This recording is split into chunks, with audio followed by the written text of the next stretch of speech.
Hello साथियों, नमस्कार। स्वागत है ऑनलाइन कक्षा में आप सभी का।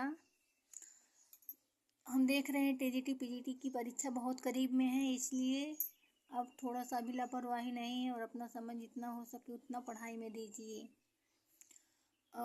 तो हम देखते हैं टीजीटी पीजीटी के सिलेबस में संस्कृत साहित्य है, जो कि हमारे परीक्षा की दृष्टि से बहुत ही इम्पोर्टेंट है।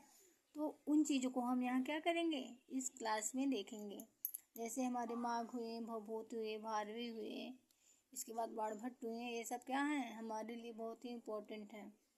तो इनके बारे में हम एक एक करके देख रहे हैं। आज हमारा क्या है, शिशुपाल वधम, जो कि माघ द्वारा लिखा गया है। तो हम देखेंगे इनका जो समय है 775 ईस्वी है। रीत गौड़ी रीति है और रस वीर रस है ना। तो हमारे जो माघ है किस रीत के हैं, गौड़ी रीत के हैं। 775 ईस्वी है इनका। और रस जो है, अंगी रस जो है वो क्या है, वीर रस है। और इनकी रचना सभी लोग जान रहे हैं, शिशुपाल वध है ना, शिशुपाल वधम। ये कितने सर्ग का है, 20 सर्ग का है, मतलब 20 सर्ग। शिशुपाल वधम कोई भी टॉपिक इसमें, क्योंकि हम जो भी लिखे हैं बहुत इम्पोर्टेंट जो परीक्षा की दृष्टि से है वही यहाँ पे लिखे हैं ना, तो कोई छूटे ना पाए, क्योंकि हम बहुत शॉर्टकट में लिखे हैं। क्योंकि अभी आप संस्कृत साहित्य का इतिहास देखेंगे तो इसमें बहुत बड़ा सा आपको दिखाई देगा।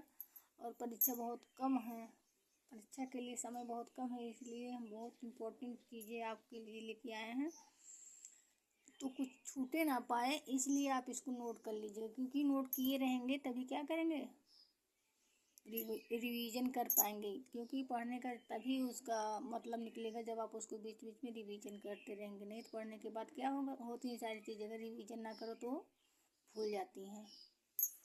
इनकी रचना कौन सी है, शिशुपाल वधम। शिशुपाल वधम कितने सर्ग हैं, 20 सर्ग हैं। और उपाधि इनका सर्वाश्रय या घंटा माँ की उपाधि ने मिली है ना। इसमें क्या है, शिशुपाल वधम के अंतर्गत कौन सा, शिशुपाल वधम में कौन सी कहानी या घटना है, तो इसमें हम देखते हैं।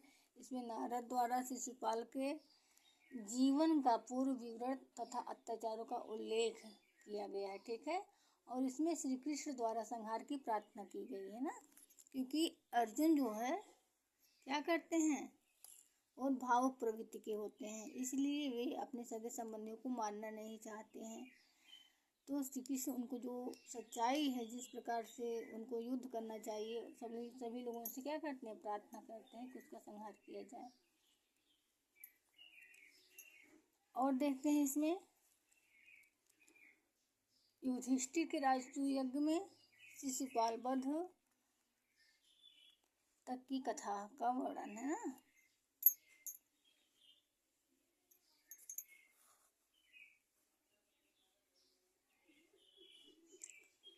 और नेक्स्ट हम देखेंगे माघ के शिशुपाल वध में कालिदास का काव्य सौंदर्य, भारवी का अर्थ गौरव तथा भट्ट के व्याकरण के पाठों का संकलन है, जिसके कारण माघ को माघे संत त्रियोगुड़ा कहा जाता है ना। माघे संत त्रियोगुड़ा आप लोग पढ़े भी होंगे। उपमा कालिदास से भारवी अर्थ गौरवम दंडी पदलालित्यम माघे संत त्रियोगुणम। तो इनके अंदर, जो इनकी रचनाओं के अंदर है, तीनों गुण है ना। उपमा जो है, कालिदास का जो उपमा के लिए प्रसिद्ध है वो भी इनके अंदर है। भारवी का जो अर्थ गौरव है वो भी इनके अंदर है। और दंडी का जो पदलालित्य है वो भी इनके काव्य में देखा जाता है, इसीलिए इन्हें माघे संत त्रियोगुड़ा कहा गया है ना। शिशुपाल वध की कथा, अगर हम देखते हैं शिशुपाल वध की कथा जो है, कथा में श्री शब्द से आरंभ होती है और श्री शब्द से ही अंत होती है।